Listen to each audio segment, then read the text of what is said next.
Hello student, Shrimati मोरी देवी तापड़िया कन्या महाविद्यालय की इस यूट्यूब चैनल पर आप सभी का फिर से स्वागत है।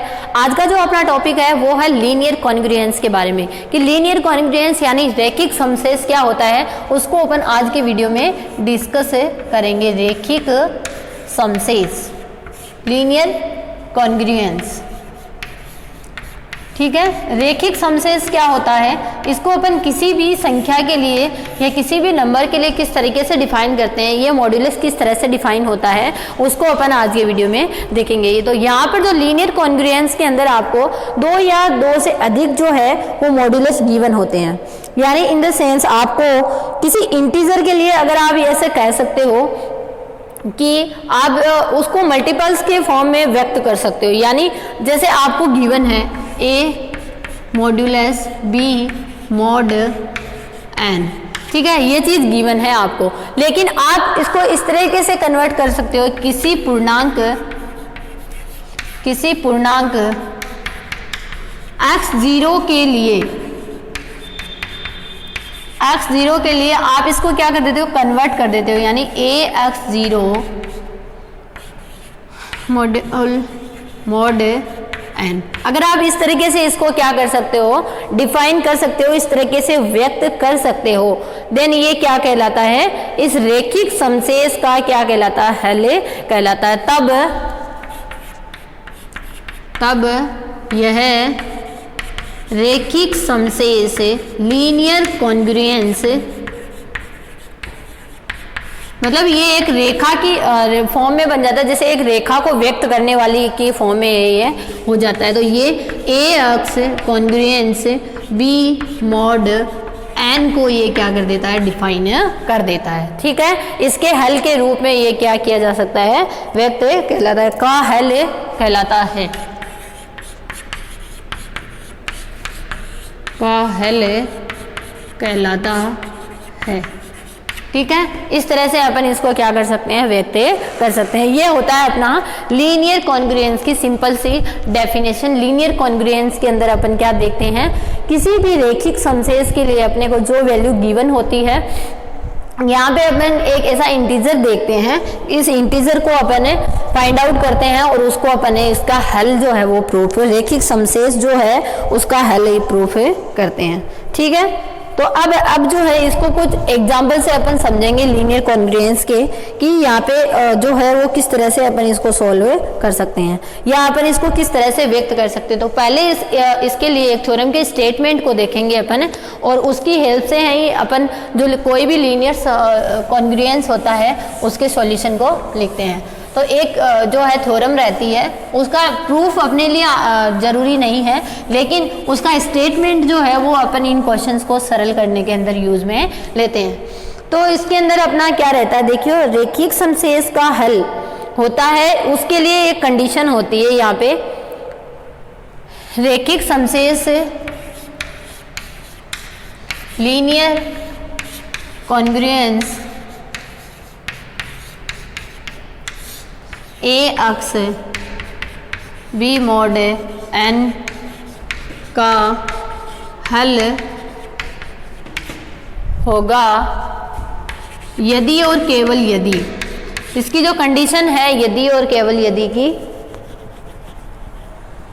यदि d जो है वो b से डिफाइन हो। अब ये d क्या होता है, यदि d बाई b हो, पहली कंडीशन। अब ये d बाई बी, d क्या है यहाँ पे, जहां d जो है वो क्या होता है, HCF होता है a का और n का, यानी यहाँ जो वैल्यू है और यहाँ जो वैल्यू है, इन दोनों का जब अपन HCF लेते हैं तो वो क्या होता है अपने d की फॉर्म में, और जो d है वो अगर b को क्या करता है, डिवाइड करता है, देन तो वो रैखिक समशेष हो जाता है, और अगर डिवाइड नहीं करता है तो वो रैखिक समशेष नहीं होता है, ठीक है। तो पहली कंडीशन समझ में आ गई। तो जो d होंगे वो इसके विभिन्न हल होंगे, ठीक है। अगर d जो है वो b से क्या हो जाए, डिवाइड हो जाए, तो d इसके क्या होंगे, विभिन्न हल होंगे, और इसके जो समशेष होंगे वो मॉड n बाई डी होंगे। तब d हल होंगे तथा समशेष मॉड्यूल तथा समशेष मोड मोड n/d होगा। यानी n का जब अपन d में डिवाइड करवाएंगे और उसका मॉड्यूलस लेंगे तो वो इतने क्या हो जाएंगे, वहाँ समशेष जो है वो डिफाइन हो जाएंगे। हल जो समशेष होंगे ना वो इसकी फॉर्म में यहाँ पे डिफाइन हो जाते हैं। ठीक है, ये आपको देखने में बहुत अजीब लग रही होगी, ठीक है, क्योंकि ये चीज़ें आपके लिए बहुत नई है, कॉन्ग्रुएंस जो है वो आपके लिए बहुत नई है, लेकिन इसको आपने को समझने के लिए अपन एग्जांपल का यूज़ करेंगे। ये थ्योरम का स्टेटमेंट अपन डायरेक्ट वहाँ पर यूज़ करते हैं। ठीक है, तो अपन देखिए 2 क्वेश्चन यहाँ पे सरल करके देखते हैं और वहाँ पर अगर इसको क्या करेंगे अपन अप्लाई करेंगे। ठीक है, तो पहला अपने को एग्जाम्पल गिवन है, अपने को बताना है कि ये जो है वो समशेष के हल है या नहीं है। ठीक है, अपने को बताना है कि समशेष का हल है या नहीं है। ठीक है, तो पहली कंडीशन, पहला जो है वो अपने को गिवन क्या है, पहला अपने को गिवन है 135x कॉन्ग्रुएंस 6 mod 10 है या 5 है, 10 यही है। ठीक है, अब अपने को यहाँ पे हम जानते हैं कि समशेष का हल जो है वो विद्यमान है यदि और केवल यदि। समशेष का हल विद्यमान होने की कंडीशन अपन ने देखी थी, ax congruence b mod n का हल विद्यमान होगा यदि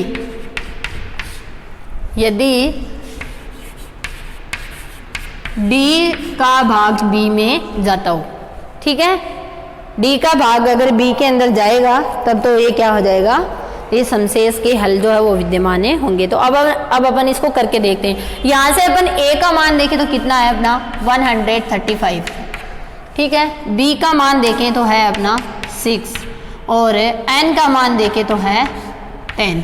अब d क्या होता है, d अपना n और a का क्या होता है, HCF होता है। तो d निकाल लेते हैं अपन, d बराबर a, n, यानी a और n का HCF।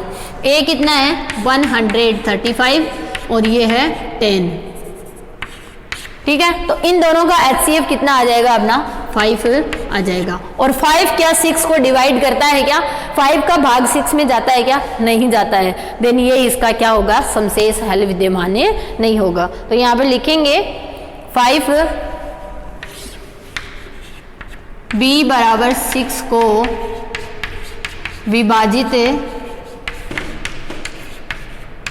विभाजित नहीं करता है,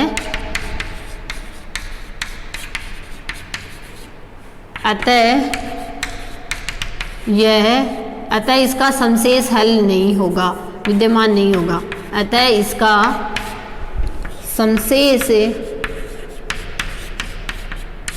हल नहीं होगा। अगर समशेष हल होता तो b का क्या हो जाता, डिवाइड जो है d का b के अंदर डिवाइड पॉसिबल हो जाता, लेकिन ये पॉसिबल नहीं है। देन ये इसका हल नहीं होगा, इसका कोई भी समशेष हल जो है वो यहाँ पर विद्यमान नहीं होगा। ठीक है, अब एक और एग्जांपल देखते हैं। जैसे अपन ने देखा अगर किसी भी कोई भी अपना लीनियर जो है लीनियर कॉन्ग्रुएंस है अगर, तो उसके अंदर कितने समशेष हल विद्यमान होंगे उसको अपन कैसे फाइंड आउट करते हैं। अगर किसी भी लीनियर कॉन्ग्रुएंस के लिए अगर उसके हल विद्यमान होते हैं तो उसके लिए कितने हल विद्यमान होंगे, ये भी अपन एग्जाम्पल की हेल्प से समझते हैं कि उन हल को अपन कैसे फाइंड आउट कर सकते हैं कि इसके जो गिवन अपना लीनियर कॉन्ग्रुएंस है उसके कितने हल जो है, कितने यहाँ पर समशेष हल जो है वो विद्यमान हो सकते हैं। तो उसके लिए अपन यहाँ पे देखते हैं, पहले डिफाइन करते हैं। यहाँ पे अपन एक नंबर लेके चलते हैं।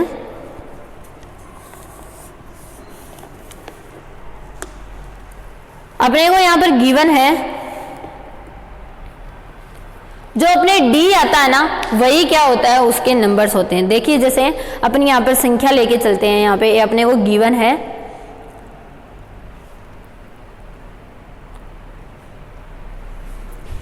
9x कॉन्ग्रुएंस 12 mod 15, ये अपने को गिवन है। इसमें बताना है कि ये लीनियर समशेष यानी लीनियर हो, इसके समशेष हल विद्यमान होंगे या नहीं होंगे, और अगर होंगे तो इसके कितने हल विद्यमान होंगे। ठीक है, तो अपन क्या निकालेंगे यहाँ पे, सबसे पहले a की वैल्यू देखेंगे तो आएगी 9, b की वैल्यू देखेंगे तो आएंगे 12 और n की वैल्यू देखेंगे तो आएंगे 15। यही आएगा अपना a, b और n की वैल्यू निकाल ली। अब अपन इसमें फाइंड आउट करेंगे कि a और m का अपन HCF देखते हैं, वही तो होता है अपना d, और a और m का जब अपन HCF निकालेंगे तो वो कितना, a तो है अपना 9 और n है अपना 15। जब इन दोनों का HCF निकालेंगे तो कितना आ जाएगा, मेरा 3 आ जाएगा। ठीक है, 3 आ गया। अब अपन देखेंगे 3 का b में डिवाइड होता है या नहीं, b कितना है 12 है, तो लिखेंगे 3 डिविजिबल 12 है, होता है ना, 3 का 12 के अंदर डिवाइड होता है। अतः रेखिक समशेष के हल विद्यमान होंगे। अब मैंने जब आपको थ्योरम बताई थी तो उस थ्योरम के स्टेटमेंट में मैंने आपको बताया था कि जितना d होगा उतने ही उसके रेखिक समशेष हल विद्यमान होते हैं। तो यहाँ पर d कितना आया, अपना 3 आया ना, तो इस रेखिक समशेष के कितने हल विद्यमान होंगे, 3 हल विद्यमान होंगे। जितनी अपनी d की वैल्यू आती है वही क्या होते हैं, उसके हल के रूप में डिफाइन होते हैं। ठीक है, d जो होता है वही क्या होता है, उसके हल के रूप में डिफाइन होते हैं। ठीक है, तो ये हो गया अपना लीनियर कॉन्ग्रुएंस। तो इसके हल जो है वो उसको अपन किस तरीके से डिफाइन कर सकते हैं, यहाँ पे 3, पहला इसके 3 हल होते हैं। ठीक है, वो अपन यहाँ पे समझ में आ गया। अब ये 3 हल कौन कौन से होते हैं उनको अपन कैसे देखेंगे, तो 3 हल, इसका पहला हल तो है वो 3 से स्टार्ट होता है, ये 3 आया ना d, इससे स्टार्ट होता है 3, और दूसरा होगा 3 प्लस यहाँ पर जो मॉड्यूलस के अंदर जो वैल्यू होती है उसके अंदर डिवाइड कर दो। ठीक है, और तीसरा जो होगा वो क्या हो जाएगा, इसका इंटू हो जाता है 2 से।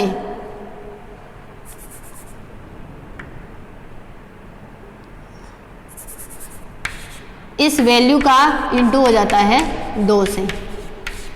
ये इसके क्या होते हैं, हल जो है वो यहाँ पर डिफाइन होते हैं। सॉरी, उल्टा कर दिया।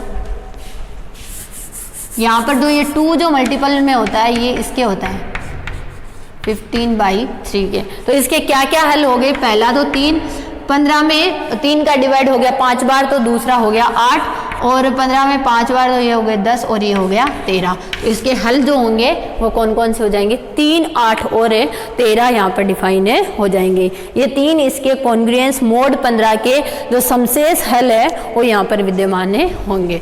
ठीक है, तो ये था अपना आज का वीडियो जिसमें अपन लीनियर कॉन्ग्रुएंस को डिफाइन किया है और उसके कितने हल होते हैं, कितने समशेष हल विद्यमान हो सकते हैं या समशेष हल विद्यमान होंगे या नहीं होंगे, ये चीज़ अपन ने आज की वीडियो में जो है एग्जाम्पल की फॉर्म में देखा है। आई होप आपको समझ आया होगा। आप वीडियो को ध्यान से देखिएगा और कुछ भी नहीं समझ में आता तो शेयर कीजिएगा। Thank you so much.